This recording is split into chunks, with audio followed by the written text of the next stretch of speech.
Join कब किया है, तो इसका मतलब है पूरे साल का मंथली पेरोल हो जाएगा। Bonus to the extent of 20% of annual payroll, जो आप 220,000 को मल्टीप्लाई करेंगे 12 के साथ, तो उसका 20% उसे बोनस मिल रहा है। उसके कहते हैं house rent allowance receivable in cash with monthly payroll. अब जो अलाउंस कैश में मिल रहा है वो डायरेक्टली सैलरी का हिस्सा बन जाएगा। अगर ये एकोमोडेशन होती तो हम उसकी वैल्यूएशन करते, और चूंकि ये अलाउंस है तो ये डायरेक्टली उसके पेरोल का, उसकी सैलरी का हिस्सा बन जाएगा। फिर कहता है the company maintained 1000 CC car valuing 12 lakh रुपए for personal and official use on which total expenditure incurred by the company 80,000 रुपए। 1000 सीसी कार मिल रही है 12 लाख रुपए, तो उसकी सैलरी का हिस्सा बन जाएगा। जो कंपनी उसके ऊपर खर्चा कर रही है वो चूंकि कुछ पर्सनल यूज है कुछ ऑफिशियल यूज है, तो वो भी उसकी जो जितना पर्सनल है उसके सैलरी का हिस्सा बनेगा। Other payments made by company on vouchers, company उसका इलेक्ट्रिसिटी बिल पे करती है, वो उसकी सैलरी का हिस्सा बनेगा। पेट्रोल डीजल जनरेटर का, gas bills, telephone bills, club bills, internet usage reimbursement, ये तमाम के तमाम जो कंपनी उसके लिए खर्चा कर रही है, ये चूंकि उसके घर के खर्चे हैं इसलिए ये तमाम उसकी सैलरी का हिस्सा बन जाएंगे।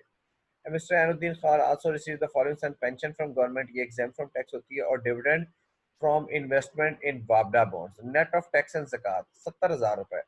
अब चूंकि ये पेमेंट नेट ऑफ टैक्स आपको मिली है तो आपको इसे वर्क बैक करके तो ग्रॉस पेमेंट के ऊपर जाना पड़ेगा। ठीक है, अब ये इसका जरा सोल्यूशन थोड़ा सा आपको, बाद इन्होंने सोल्यूशन में गलती की होती है, मैं पहले वो चेक कर लूँ तो सोल्यूशन ठीक है। सैलरी में कोई प्रॉब्लम नहीं है, उसके बाद बोनस में कोई प्रॉब्लम नहीं है, हाउस रेंट अलाउंस में, कार मेंटेन कार उसकी सैलरी का हिस्सा बन गया, electricity generator, gas bill, telephone bill, club bills, internet usage, investment, pension उसकी सैलरी का हिस्सा एग्जाम्प्ट हो जाएगी। डिविडेंड इनकम उसने कैलकुलेट की है, 15% का डिविडेंड का रेट होता है। आपको मैंने बताया था कि उसको ग्रॉस अप करके तो उसकी सैलरी का हिस्सा बना देंगे। ठीक है, तो इस सवाल में कोई प्रॉब्लम नहीं है, सिर्फ एक काम उसने ये किया है, एक काम में इसमें इख्तलाफ किया जा सकता है उसके साथ। ठीक है, उसके सोल्यूशन के अंदर मैं इस पे आपको वापस लेके चलता हूँ।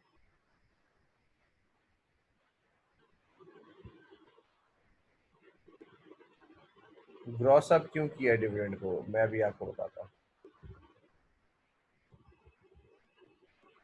देखिए सवाल में क्या लिखा है, डिविडेंड फ्रॉम इन्वेस्टमेंट इन वापडा bonds net of zakat and tax.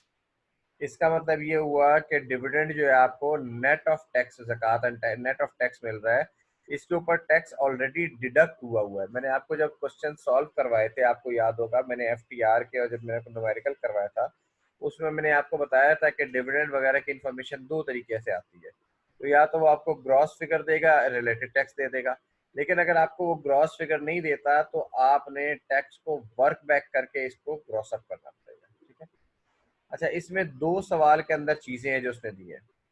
एक वो कहता है the company maintained car valuing 12 lakh रुपए for personal and official use on which total expenditure incurred by the company 80,000 रुपए। अब चूंकि ये कार पर्सनल और ऑफिशियल दोनों यूज के लिए है, तो ये जो खर्चा इनकर हुआ है इसके ऊपर, ये खर्चा भी जाहिर सी बात है कुछ पर्सनल और कुछ ऑफिशियल इस्तेमाल की वजह से हुआ है, तो खर्चे को भी कुछ ना कुछ उसकी सैलरी में जाना चाहिए। अब इसने तो सवाल में उसका कोई ट्रीटमेंट नहीं किया, ठीक है, लेकिन प्रैक्टिकली इसका ट्रीटमेंट इस तरह से पॉसिबल है कि आप अगर एग्जाम में ये नोट दे दें कि चूंकि ये पर्सनल एंड ऑफिशियल दोनों पर्पसेस के लिए है, तो ये एज्यूम किया है कि 50% जो कार पे खर्चा हो रहा है वो पर्सनल यूज की वजह से हो रहा है, तो आप इसके 50% को जो उसकी सैलरी का हिस्सा बना दें तो वो भी करेक्ट होगा। यहाँ पर उसने सारे का सारा उसने ऑफिशियल लिया है, तो आप एक नोट दे दें कि सारे का सारा ऑफिशियल पर्पसेस के लिए है, तो इसके ऊपर भी आपको एग्जाम में मार्क्स नहीं कटेंगे। तो ऐसा कोई भी जहाँ पर थोड़ी सी इंटरप्रिटेशन की उसमें मौजूद हो या कोई चीज़ जो है वो एम्बिगुअस हो, तो आप इस तरह से भी कर सकते हैं। इसी तरह इंटरनेट यूजेज रीइंबर्समेंट है, ठीक है। अच्छा, इसमें और बाकी चीज़ों में आप फ़र्क देखें, बाकियों में लिखा हुआ है residential electricity, residential generator, gas bill residence, telephone bill residence, club bills तो होते ही पर्सनल है। अब ये इंटरनेट का यूजेज की रिइंबर्समेंट है, तो अब ये पर्सनल है या ऑफिशियल है, इसने आइडेंटिफाई नहीं की। तो आप इसका दोनों तरह से एजम्पशन ले सकते हैं। आप एग्जाम में ले सकते हैं कि भाई इंटरनेट का यूजेज जो है ना वो ऑफिशियल एक्सपेंसेस की रिइंबर्समेंट थी। अगर ये आप एजम्पशन लेंगे तो फिर ये सैलरी का हिस्सा नहीं बनेगा। और अगर इंटरनेट यूजेज की रिइंबर्समेंट में आप एजम्पशन लेंगे, जैसे इसने एजम्पशन लिया है कि वो पर्सनल है, इसने सवाल के जवाब में लिखा है, तो फिर उस सूरत में ये सैलरी का हिस्सा बन जाएगा। ठीक है, तो ये ऐनुद्दीन खान का सवाल है। इस सवाल को एक दफ़ा आप लोग पढ़ लें, मैं आपको 3-4 मिनट आपको देता हूँ, और इस सवाल में कोई क्वेश्चन है आप लोग पूछना चाहें तो आप मुझसे पूछ सकते हैं।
जी सलमान, क्वेश्चन पूछें। जी सर, ये डिविडेंड्स वाला जो पॉइंट है मैं जरा भूल गया हूँ। इसका ये क्या होता है कि क्या नाम है, इसकी जो ग्रॉस अमाउंट है वो निकाल के ये सैलरी में ऐड करेंगे सर इसको? नहीं नहीं, ये FTR इनका है मेरा, अच्छा अच्छा, इसको अलग शो करेंगे? अलग शो करेंगे। ठीक है सर, ठीक है, समझ गया। ठीक है सर।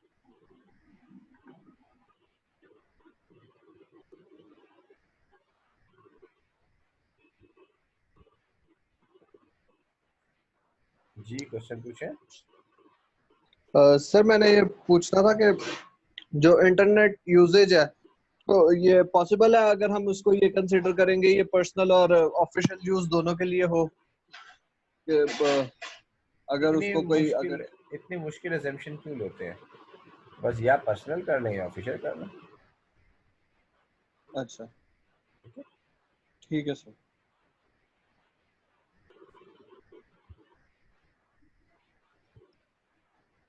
अच्छा जी, उसके बाद सरोज ने क्वेश्चन पूछा, विद होल्डिंग टैक्स ऑफ ₹100 की ट्रीटमेंट क्या होगी? देखिए, आप जब टैक्स लायबिलिटी कैलकुलेट करेंगे तो उस टैक्स लायबिलिटी में से आप टैक्स क्रेडिट क्लेम करते हैं ना, तो जो भी आपका टैक्स एट सोर्स डिडक्ट हुआ होता है तो उसका आप टैक्स क्रेडिट क्लेम कर लेंगे।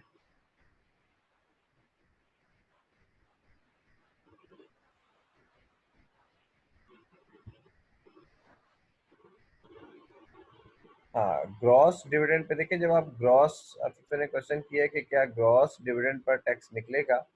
यस, ग्रॉस डिविडेंड के ऊपर टैक्स निकलेगा। ग्रॉस डिविडेंड के ऊपर आप वर्क बैक करेंगे, तो वर्क बैक करेंगे तो आपके पास एक अमाउंट आ जाएगी। ठीक है, जैसे ये अब 70,000 है ना, तो डिविडेंड का रेट आपने याद रखना है, डिविडेंड का रेट 15% होता है। 70,000 डिवाइड बाय 0.85 करेंगे तो ये 82,353 रुपीज बनता है। तो इसका मतलब है जो 12,352 रुपये हैं वो टैक्स कट गया।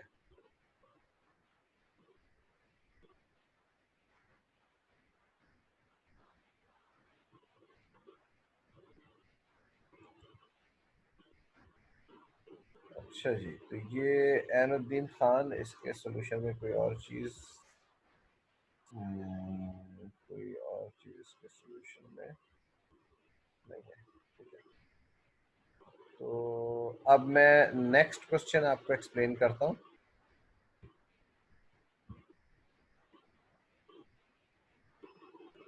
नेक्स्ट क्वेश्चन है question number 20। Mr. Mateen.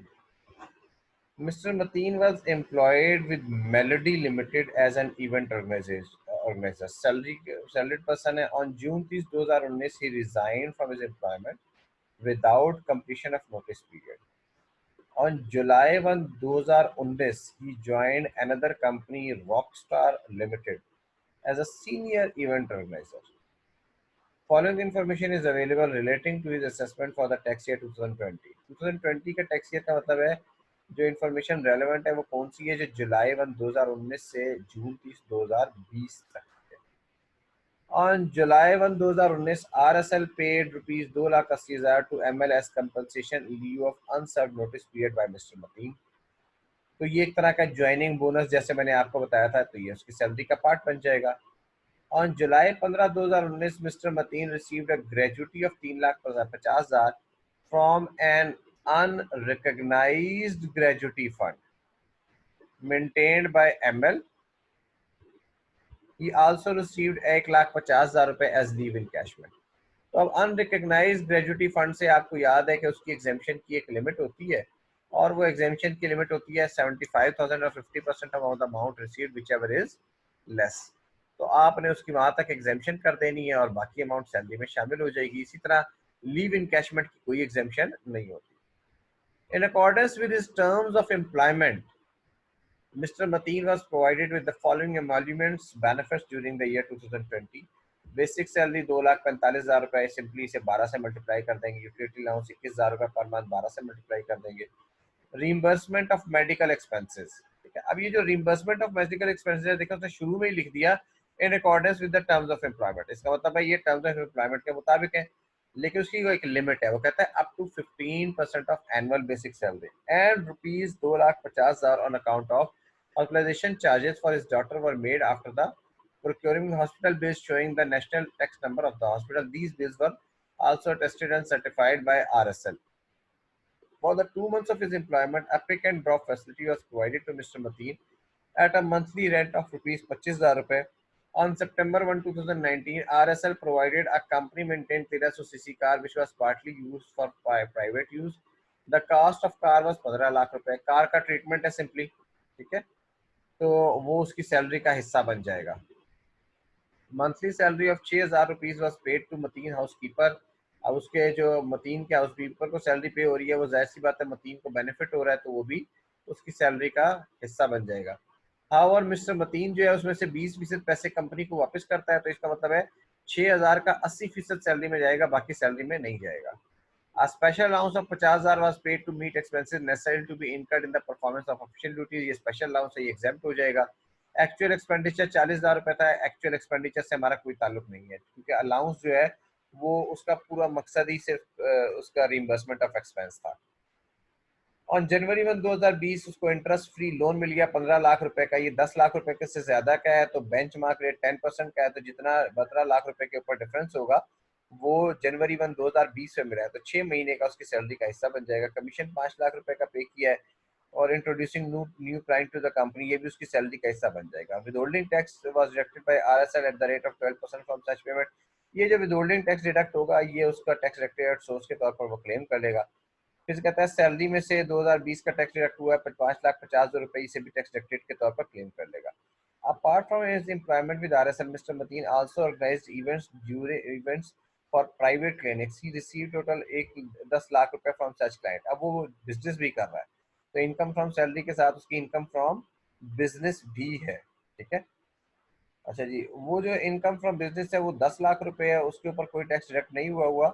However, he incurred an overall loss of rupees 3,50,000 on organization. इसका मतलब है 13.5 लाख रुपए के खर्चे हैं उसके, 3.5 लाख का लॉस तभी होगा ना. फिर कहता है ये लॉस हो गया, लॉस इनकम फ्रॉम बिजनेस में लॉस हो गया उसका. On May 31, 2020 he received 1,80,000 from Mr Ali as consideration for vacating his bungalow. ये जो 1,80,000 रुपए मिले, इसे 10 सालों में डिवाइड कर देंगे, इनकम फ्रॉम अदर सोर्सेज के तौर पर चार्ज करेंगे. He received share of profit from a business in Malaysia equivalent to rupees 5,35,000 रुपए. He paid 1,30,000 taxes in Malaysia. अब ये फॉरेन सोर्स इनकम है, इसका फिर आपको फॉरेन टैक्स क्रेडिट कैलकुलेट करना पड़ेगा. Mr. Mateen acquired 10,000 रुपए shares of a listed company from Privatization Commission of Pakistan at a price of rupees 10 per share. On May 31, 2019 he was allowed, उसने shares खरीदे listed company के। तो आपको याद है हमने पढ़ा था कि अगर लिस्टेड कंपनी के आप शेयर्स खरीदेंगे तो, और वो प्राइवेटाइजेशन कमीशन से खरीदेंगे तो उसके ऊपर आपको टैक्स क्रेडिट मिलेगा। 10,000 शेयर्स खरीदे हैं तो 10 रुपए की प्राइस के ऊपर, तो इसका मतलब है 1 लाख रुपए की इन्वेस्टमेंट हो गई। He was allowed a credit of 15,000 रुपए इन tax year 2019 against his investment. उसको उस वक्त टैक्स क्रेडिट मिला था 15,000 रुपए का। On May 20, 2020 he sold all shares for rupees 10 lakh रुपए। उसने ये सारे शेयर्स 10 लाख रुपए के बेच दिए। ठीक है, इसका मतलब ये हुआ कि उसने 1 साल पूरा होने से पहले पहले अगर ये शेयर्स बेच दिए तो इसके ऊपर जो क्रेडिट उसने पिछले साल लिया था उसे वो वापस करना पड़ेगा। उसके बाद उसने 2.5 लाख रुपए की ज़कात पेड की है अप्रूव्ड इंस्टीट्यूशन को, उसके ऊपर उसे क्रॉस चेक से पे की है, तो इसके ऊपर इसको टैक्स क्रेडिट भी मिलेगा। एक नज़र इसके सोल्यूशन पे डाल लेते हैं। ये अच्छा सवाल है, इसको आपको चाहिए कि आप इसको सॉल्व करने की कोशिश करें। मैं तो जो आपको यहाँ पे एक्सप्लेन कर रहा हूँ, इसके सोल्यूशन में अगर कोई एरर नहीं है तो मैं आपको बता देता हूँ। 2,75,000 रुपये लिव इन कैशमेंट उसकी सैलरी का हिस्सा बन जाएगी। बेसिक सैलरी में डाल दी। Utility allowance, reimbursement of expenses, reimbursement of licence charges, ये एग्जेम्प्ट हो गया। रेंट ए कार 25,000 रुपये दो, ये तो उसको बेनिफिट नहीं हुआ क्योंकि ये तो उसको आने जाने का सहूलत दी थी उन्होंने, गाड़ी बाद में मिली है उसको। कंपनी मेंटेन कार को उन्होंने उसकी गाड़ी के उसके सैलरी का हिस्सा बना दिया। उसकी पर सैलरी को 80% सैलरी का हिस्सा बना दिया। स्पेशल कैश अलाउंस एग्जेम्प्ट हो गया। Amount in लिeu of notice period, ये भी सैलरी में चला गया। इंटरेस्ट फ्री लोन सैलरी में चला गया। कमीशन सैलरी में चला गया। टोटल सैलरी इनकम हो गई। Loss from private event organisation 3,50,000 रुपये। Profit receive from business in Malaysia 5,35,000 रुपये। लॉस फ्रॉम बिजनेस हुआ था और मलेशिया से प्रॉफिट रिसीव हुआ, उसको दोनों को नेट ऑफ करके तो फॉरेन सोर्स इनकम उसकी 1,85,000 रुपये हो गई है। ठीक हो गया। शेयर उसके ऊपर गेन आ गया। 1 लाख रुपए के शेयर्स दिए, 10 लाख रुपए के बेच दिए। 9 लाख रुपए का उसका कैपिटल गेन आ गया लिस्टेड कंपनी के ऊपर। इनकम फ्रॉम अदर सोर्स है consideration received from locating the building bungalow 1,80,000 divide by 18,000 रुपए। Total income for the year 56,95,100 आ गई। ज़कात पेड ड्यूरिंग द ईयर 2,50,000 रुपए आ गई। टैक्सेबल इनकम 54,45,000 रुपए। ठीक है। कैपिटल गेन टैक्सेबल सेपरेटली क्योंकि ये लिस्टेड कंपनी का, ये मैंने आपको बताया था कि सिक्योरिटीज जो है इनको सेल करते हैं तो ये एफटीआर में जाता है, तो इसलिए इसको उसने अलग कर दिया।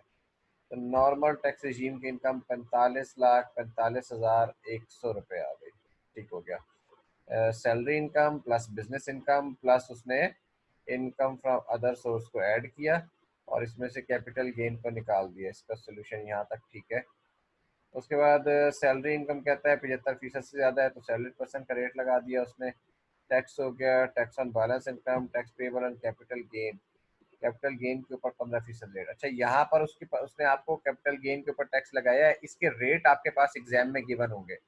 जब ये लिस्टेड कंपनी का गेन आएगा ना तो लिस्टेड कंपनी के ऊपर टैक्स रेट क्या अप्लाई होते हैं ये भी आपके पास एग्जाम में गिवन होंगे। टोटल टैक्स पेबल आपका कैलकुलेट हो गया। फॉरेन टैक्स क्रेडिट कैलकुलेट कर लेंगे। वर्किंग वन में उसने कैसे कैलकुलेट किया, 1,30,000 का पे हुआ था। 579,000 डिवाइड बाई 45,00,000, 45,000 मल्टीप्लाई बाई 5,00,000, 35,000। ठीक कैलकुलेट हुआ है। Tax deducted at out source salary income commission income के ऊपर ये नेट टैक्स इतना रह गया। टैक्स क्रेडिट जो पिछले साल किया था 10 उसने वापस किया है, वो टैक्स क्रेडिट 50,864 रुपये का। ठीक है, इसका सोल्यूशन बिल्कुल ठीक है।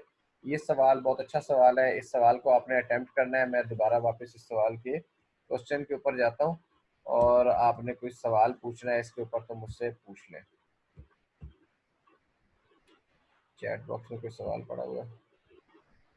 सर वो कमीशन इनकम भी नहीं, ये कमीशन इनकम अशबील आपका ये सवाल दुरुस्त है कि कमीशन इनकम जो है ना वो जनरली एफटीआर में होती है, लेकिन एम्प्लॉई अगर अपने एम्प्लॉयर से कमीशन लेता है तो वो कमीशन भी सैलरी इनकम ही कहलाता है। वो कमीशन इनकम एफटीआर में नहीं जाती। कमीशन अगर किसी और से वसूल करें तो वो एफटीआर में जाती है, लेकिन अगर आपका एम्प्लॉयर या आपको सेल एम्प्लॉयर जो कुछ भी देगा वो सब सैलरी है। ठीक है। हाँ, वो जैसे बाज़ औक़ात घर का किराया वगैरह होता है वो इनकम फ्रॉम प्रॉपर्टी में जाता है, लेकिन कमीशन जो है वो सैलरी में जाती है। जी सलमान, क्वेश्चन पूछे।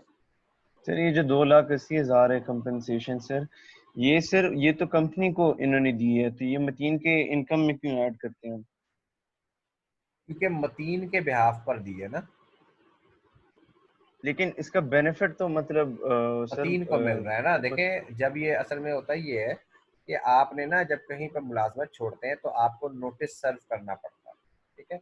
जी अगर सर। आप नोटिस सर्व नहीं करते तो फिर आपको पैसे देने पड़ते हैं उस पीरियड के, यानी आपको उस पीरियड की तनख्वाह वगैरह नहीं मिलती, उसके पेमेंट आपको इन ल्यू ऑफ नोटिस देनी पड़ती है, ठीक है। तो ये जो अच्छा payment in lieu of notice थी ये मतीन ने देने की बजाय आरएसएल ने उसके बिहाफ पर पे कर दी, अच्छा अच्छा इसलिए अच्छा। उसकी सैलरी का हिस्सा है। ठीक है सर, समझ गया। Thank you sir. Thank you.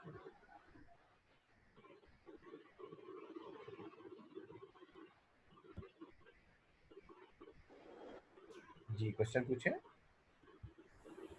Sir ये जो लिस्टेड कंपनी के शेयर्स हैं सर, इससे मुझे इस बात की कंफ्यूजन होती है कि हम लोगों ने 75% वाली चीज कब करनी होती है, और वो जो पूरा उसने टेबल दिया होता है डिफरेंट टैक्स रेट्स का, वो कब अप्लाई करना होता है सर? वो कब अप्लाई करा, देखें 75% वाला अप्लाई करना है आपने नॉर्मल टैक्स रिजीम की इनकम, ठीक है। आपने कब अप्लाई करना है, आप अब इसी सवाल के अंदर मैं आपको ले जाता हूँ, इसके सोल्यूशन में देखें। इसके सोल्यूशन में ये जो उसकी इनकम है ना 45,45,100 रुपये, इसकी सॉरी इसकी कैपिटल गेन इनकम निकाल के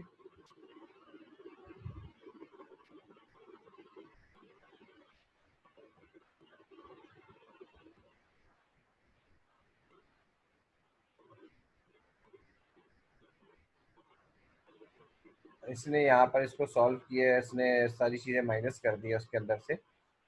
ये ज़कात की माइनस करने ज़कात, और आपके पास जो है ना अपना ये एफ टी आर से पहले आपने इसको देखना है, ठीक है।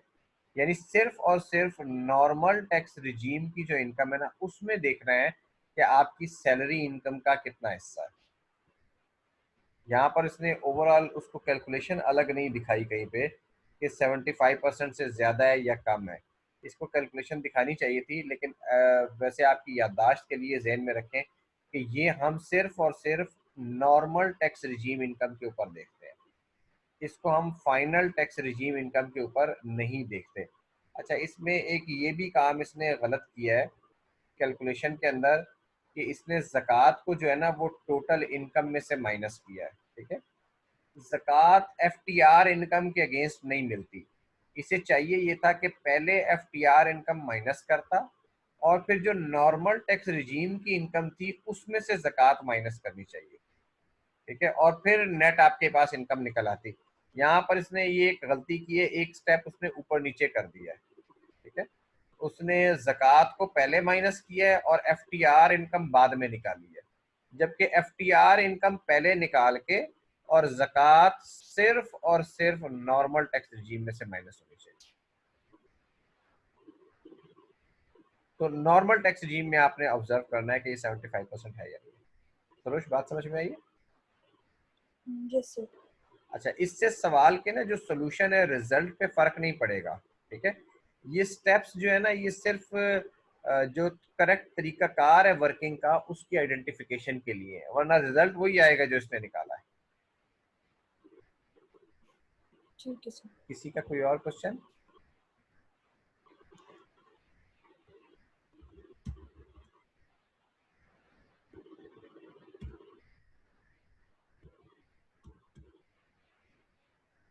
क्वेश्चन नंबर 20 के बाद क्वेश्चन नंबर 21 तो कोई खास इसमें चीज़ नहीं है, इसको आप लोग खुद देख लेंगे। 22 में भी कोई ऐसी चीज़ नहीं है। 23 23 में एक दो बातें हैं, ये मैं आपको समझा देता हूँ। जी क्वेश्चन पूछें। सर लेकिन ये जो कैपिटल गेन्स वाला चैप्टर है बुक के अंदर सर, उसमें तो उसने ऐसा कुछ मेंशन नहीं किया हुआ कि एफटीआर होगा तो हम ये अप्लाई करेंगे और एनटीआर होगा तो हम डिफरेंट अप्लाई करेंगे रेट। क्या नहीं लिखा हुआ? सर अभी आपने बताया ना एफटीआर और एनटीआर का, हाँ, तो sir as in like book में तो नहीं लिखा हुआ कि स्पेसिफाई नहीं हुआ कि वो टेबल कब अप्लाई होगा और 75% कब अप्लाई होगा। ये आपकी बुक के लॉ को ना एज ए होल रीड किया जाता है, ठीक है। अब आपकी जो किताब है, जब फाइनल टैक्स रिजीम आप पढ़ते हैं तो फाइनल टैक्स रिजीम में क्या पढ़ते हैं कि फाइनल टैक्स रिजीम के ऊपर कौन से रेट अप्लाई होते हैं। ये आप ज़रा इसके चैप्टर में किताब खोलता हूँ, किताब में लिखा हुआ है, लेकिन आपको उसे पढ़ने का तरीकाकार जो है ना वो मैं आपको बताता हूँ। लॉ को किस तरह पढ़ेंगे इसमें। सैलरीड,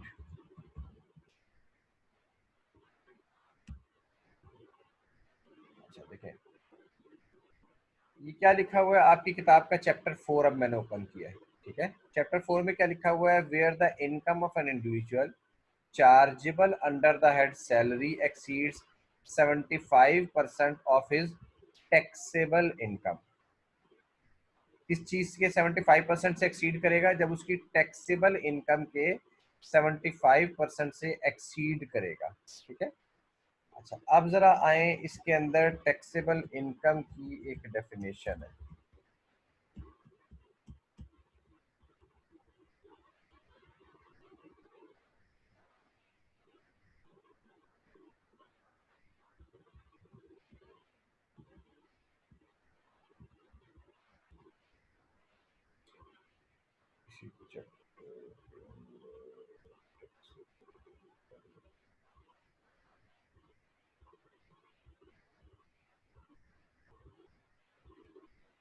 किताब मुझे ढूंढनी पड़ती है आपके जो है ना,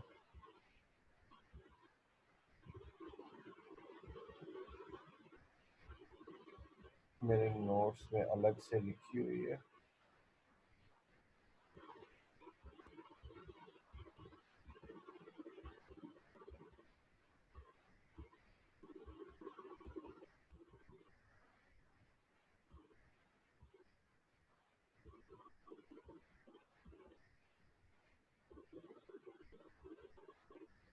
टैक्सेबल इनकम ये आ गई। टैक्सेबल इनकम के बारे में ये क्या कहता है, taxable income of a person of a tax year shall be the total income other than exempt income of the person for the tax year reduced by the sum of any deduction। यानी taxable income क्या है, taxable income है total income minus आपके expenses. तो अब आपको जाना पड़ेगा टोटल इनकम के ऊपर। टोटल इनकम की डेफिनेशन क्या है, persons income under all heads of income. उसका यानी उससे ऊपर वाली डेफिनेशन है persons income under all heads of income. अब आपने फाइनल टैक्स रिजीम को पढ़ा था, तो फाइनल टैक्स रिजीम हमने पढ़ा था कि फाइनल टैक्स रिजीम की इनकम किसी हेड ऑफ इनकम में फॉल नहीं करती। फाइनल टैक्स रिजीम की इनकम को हम क्या कर देते हैं, सेपरेट कर देते हैं। तो जब फाइनल टैक्स रिजीम की इनकम को हमने सेपरेट कर दिया, इसका मतलब है फाइनल टैक्स रिजीम की इनकम टोटल इनकम में शामिल नहीं है। जब वो टोटल इनकम में शामिल नहीं है तो वो टैक्सेबल इनकम में शामिल नहीं है। जब वो टैक्सेबल इनकम में शामिल नहीं है तो फिर 75% ऑफ टैक्सेबल इनकम में एफटीआर को कंसीडर नहीं करना। अभी कोई बात आपको समझ में आई, ये पहले वाली भी चली गई? नहीं, इससे ये बात तो सही है सर, लेकिन मैं ये पूछ रही थी कि सर जब अनलिस्टेड कंपनी के जो लिस्टेड कंपनी के जब हम शेयर्स सेल आउट करते हैं तो उसके अंदर एक तो हमें उसने बताया होता है कि अगर 1 साल से ज्यादा होल्डिंग पीरियड हो गया तो 75% जो है टैक्सेबल होगी अमाउंट।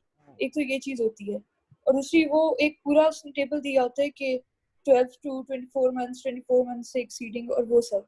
तो मैं ये पूछ रही हूँ कि ये वाला टेबल कब अप्लाई होगा, और जो सिर्फ हम लोग 20 सिंपली 75% टैक्सेबल कर देते हैं वो कब अप्लाई होगा? ये वाला जो टेबल है ना, capital gain on sale of securities वाला, ये है सेक्शन 37A। ये अप्लाई होता है लिस्टेड कंपनीज के ऊपर, ठीक है। आप जरा इसके अंदर ये शेयर सिक्योरिटी की डेफिनेशन देखें। Security means share of a public company, ठीक है। पब्लिक कंपनी कौन सी होती है, पब्लिक कंपनी की डेफिनेशन मैंने आपको पढ़ाई थी, या तो वो गवर्नमेंट ओन्ड कंपनी होती है या लिस्टेड कंपनी होती है। तो 37A कब अप्लाई होगा, या गवर्नमेंट ओन्ड कंपनी के ऊपर होगा या किसके ऊपर होगा, लिस्टेड कंपनी के ऊपर, ठीक है। तो ये वाला जो टेबल है, ये जो आपके पास टैक्स ईयर 2015, 16, 17 और मुख्तलिफ ये आपके पास दिए हुए ना, ये किताब आपको नजर आ रही है ना, यस सर। ठीक है, तो ये जो टेबल गिवन है, ये टेबल लिस्टेड कंपनीज के लिए, या जो पब्लिक, ब्रॉडर लफ्ज पब्लिक कंपनी का है, लेकिन जनरली आपके एग्जाम में लिस्टेड कंपनी के लिए इस्तेमाल होता है। वैसे तो पब्लिक कंपनी की डेफिनेशन में गवर्नमेंट ओन्ड कंपनियां भी शामिल हैं, लेकिन आपके एग्जाम में जनरली लिस्टेड कंपनी आती है। तो आप आसानी के लिए याद रख सकते हैं कि लिस्टेड कंपनीज पे हमेशा ये वाला टेबल अप्लाई होगा, जबकि जो private other than listed companies है, अदर देन लिस्टेड कंपनीज के लिए जो गेन है वो 25% एग्जेम्प्ट हो जाता है, 75% टैक्सेबल हो जाता है अदर देन लिस्टेड के लिए। और अगर एक्चुअल लॉ आप पढ़ेंगे तो ये याद रखें, पब्लिक कंपनीज के लिए ये वाला टेबल है, और अदर देन पब्लिक कंपनीज के लिए वो एग्जेम्प्ट वाला है, और उन्हें फिर नॉर्मल टैक्स रिजीम में शामिल करते हैं। अब क्लियर हो गया? ठीक है सर। Yes sir. सर लेकिन पास्ट पेपर्स में उसने लिस्टेड कंपनीज के लिए भी ना सिर्फ जो है 25% एग्जाम की नहीं, ये गलत हो गया। किसी डायरेक्टली। पास्ट पेपर्स में देखें, बाज़ औक़ात आई, एक तो मुझे लगता है कि आपने कहीं से गलत पढ़ लिया, क्योंकि लिस्टेड कंपनीज कभी भी वो 75% एग्जेम्पशन वाले में नहीं रहे। ठीक है, और या तो उसके सोल्यूशन में गलती होगी, या कोई बहुत पुराना तो वैसे ही 100% एग्जेम्प्ट हुआ करता था किसी जमाने में। तो ये 25% एग्जेम्पशन वाली बात लिस्टेड कंपनीज के लिए कभी भी नहीं थी। पहले 100% एग्जेम्प्ट होता था, अब वो 100% की बजाय उसके ऊपर रेट अप्लाई हो गया।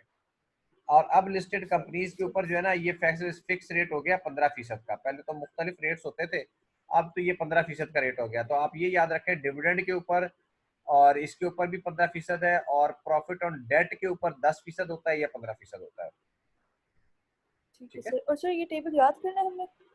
ये टेबल तो एग्जाम में आगे गिवन होगा, अगर उसे पूछना होगा। वैसे अब जनरली ये टेबल शायद एग्जाम में गिवन ना हो, क्योंकि अब एक ही रेट रह गया, ये 15% वाला ना, जो नई सिक्योरिटीज है 2016 के बाद वाली। बाकी रेट तो पुरानी सिक्योरिटीज पर अप्लाई होते हैं, तो इसलिए आपको ये आखिरी जो रेट है ना 15% वाला, ये याद रखना जरूरी सर ठीक है है कि सर। अगर कोई सिक्योरिटी 2016 के बाद खरीदी है तो उसके ऊपर 15% रेट अप्लाई होगा। ठीक है सर।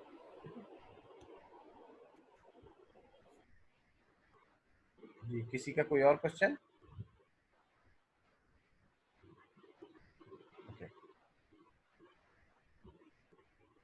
क्वेश्चन बैंक में ये 23 नंबर क्वेश्चन है मिस्टर अकबर। अच्छा, ये जो क्वेश्चंस मैं आपको बता रहा हूँ ना, ये आपने सिर्फ इस तरह से देखने नहीं है जैसे मैं देख के बता रहा हूँ आपको ना, आपने इन क्वेश्चंस को लाजमी लाजमी सॉल्व करना है। आपने इन क्वेश्चंस को लाजमी सॉल्व करना है। याद रखें, जो स्टूडेंट्स इन क्वेश्चंस को सॉल्व करेंगे, और सिर्फ सॉल्व नहीं करना, आपने अपना टाइम देखना है कि आप कितने टाइम में इस क्वेश्चन को सॉल्व करते हैं। ठीक है, आपको 10 मिनट लगते हैं, आपको 15 मिनट लगते हैं, आपको 20 मिनट लगते हैं, क्योंकि ये टाइमिंग आपको नोट करनी इंपॉर्टेंट है। मिस्टर अकबर वाज एम्प्लॉयड 1 अगस्त 2019। अब ये इंपॉर्टेंट है कि ये 1 अगस्त 2019 से इसकी जॉब शुरू हुई है। इसका मतलब पूरे साल का क्वेश्चन नहीं है। इन द मंथली बेसिक पे स्केल ऑफ 1,50,000, 10,000, 1,75,000 रुपये। अब ये मिनिमम ऑफ टाइम स्केल का क्वेश्चन आ गया। ठीक है, तो मिनिमम ऑफ टाइम स्केल में आपको याद होगा, जैसे एकोमोडेशन वगैरह की कैलकुलेशन के लिए आप मिनिमम ऑफ टाइम स्केल को कंसिडर करते हैं। तो इस मंथली एमोल्यूमेंट रहता है 1,60,000 रुपये सैलरी है, ट्रैवलिंग अलाउंस 12,000 रुपये है, मेडिकल अलाउंस 18,000 रुपये है। तो इसके लिए भी मिनिमम ऑफ टाइम स्केल का 10% कंसिडर करना होगा आपको। Mister Akbar was offered to avail a house rent allowance of 15,000 रुपये और rent free accommodation. He opted for accommodation. अब अकोमोडेशन ली है तो उसकी वैल्यूएशन करनी पड़ेगी। Mister Akram has been provided free utilities with the maximum limit of ₹10,000 रुपये पर मंथ। इसकी भी उसकी सैलरी में शामिल होगा। However he generally consume utilities worth 15,000 रुपये पर मंथ। ठीक है, वो उससे फर्क नहीं पड़ता वो कितनी कंज्यूम करता है, उसको जो यूटिलिटीज का मिल रहे हैं पैसे वो उसकी सैलरी का हिस्सा होंगे। Mr. Akbar has been provided motor vehicle for official and personal use. Vehicle was acquired by ABC Limited lease. The fair market value was 15 lakh रुपए at inception of lease. अब ये important information है आपके पास कि आपके पास inception of lease पे कितनी value है इसकी। However, under the lease agreement, ABC was limited was required to pay sum of 2 million. ये 2 मिलियन जो है, ये इन्फॉर्मेशन सिर्फ वैसे ही आपको कंफ्यूज करने के लिए दी है। 15 लाख रुपए असल फिगर है जो आपको चाहिए। During the month of December employer ने 1 लाख रुपए का लोन माफ कर दिया, ये भी सैलरी में चला जाएगा। बच्चों के चिल्ड्रन एजुकेशन एक्सपेंसेस रीइंबर्स किए हैं, ये भी सैलरी में चले जाएंगे। टैक्स डिडक्ट किया 7,000 रुपए पर मंथ, यानी साल का 84,000 रुपए टैक्स डिडक्ट हुआ है, ये क्लेम कर लेगा। ठीक है। Mister Akbar left the job as well as Pakistan on 30 April 2020। अब अगस्त 19 में मुलाजमत मिली, 30 अप्रैल 2020 से मुलाजमत छोड़ के ये चला गया, ठीक है। और joined a new job eight UAE at a monthly salary of 12,000 रुपए इफेक्टिव फ्रॉम 1 जून 2020। अब वो उसको दुबई में मुलाजमत मिल गई है। आपको याद है सेक्शन 51(2) मैंने पढ़ाया था, उसमें कहा था जब कोई बंदा पाकिस्तान छोड़ के चला जाए तो उसको जो बाहर जॉब मिलेगी उसकी सैलरी एग्जाम फ्रॉम टैक्स हो जाएगी। तो यही मिस्टर अकबर का ट्रीटमेंट करना है। अब इसके साथ सोल्यूशन में एक नज़र देख लो, इसके सोल्यूशन में कोई एरर तो नहीं है। अगर कोई चीज़ समझाने वाली हुई तो मैं आपको समझा देता हूँ। कंपटीशन सैलरी 9 महीने की ठीक हो गया। कैलकुलेशन ट्रैवलिंग अलाउंस कैलकुलेट हो गया। Medical allowance exempt up to 10%, ठीक है। तो मेडिकल अलाउंस की कैलकुलेशन हो गई। उसके बाद एकोमोडेशन की इसने कैलकुलेशन की है नोट 1 के अंदर। ऑफर्ड कैश इक्विवेलेंट 15,000 रुपये 1 लाख कर रहे हैं। 45% ऑफ टाइम्स के 2,02,500 रुपये आएगा। ऑफ द टू उसकी सैलरी में शामिल हो जाएगा। फॉरन सो सैलरी को इसने एग्जेम्प्ट कर दिया, ठीक हो गया। यहाँ पर देखा उसने मिनिमम ऑफ टाइम स्केल लिया। चलिए उसके बाद सैलरी की एग्जेम्पशन हो गई। अकोमोडेशन सैलरी में चला गया। यूटिलिटीज चले गए। Company maintain car 5% business price private use था 9 लोन रेट सैलरी में चला गया। चिल्ड्रन एजुकेशन फी टैक्स कैलकुलेट हुआ हुआ है। क्रेडिट फॉर टैक्स, ठीक है। सोल्यूशन ठीक है।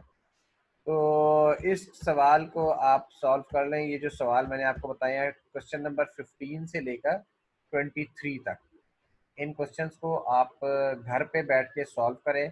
आज सारे लोग सॉल्व करें। अगर किसी को सॉल्व करने में कोई मुश्किल आती है तो कल इन क्वेश्चंस में से मुझसे सवाल करें और उसके बाद मैं अगले क्वेश्चंस जो है वो मैं आपको इंशाल्लाह ताला एक्सप्लेन करूंगा क्लास के अंदर, ठीक है। इसी तरह से जो की पॉइंट्स होंगे वो मैं क्वेश्चन के अंदर एक्सप्लेन कर दिया करूंगा और फिर आपको खुद से सॉल्व करना है और आप उन क्वेश्चंस को रीड करके तो मुझसे क्लास में सवाल कर सकते हैं। अभी मिस्टर अकबर वाले सवाल में से किसी का कोई क्वेश्चन है तो पूछ लें।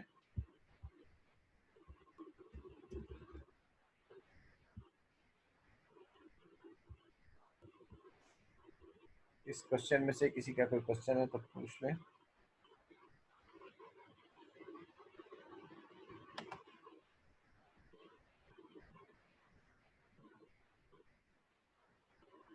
यहाँ पर मिनिमम ऑफ टाइम स्केल दिया हुआ है 1,50,000 रुपए।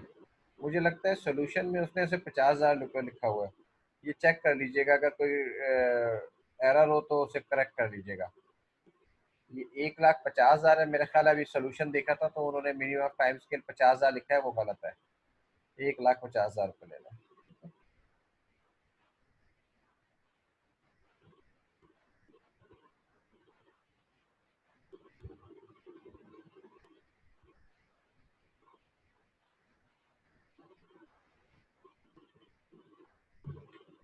तो क्वेश्चन है किसी का?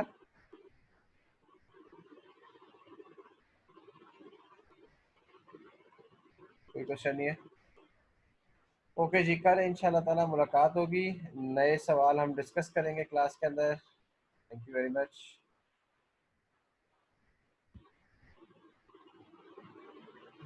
अल्लाह हाफिज़।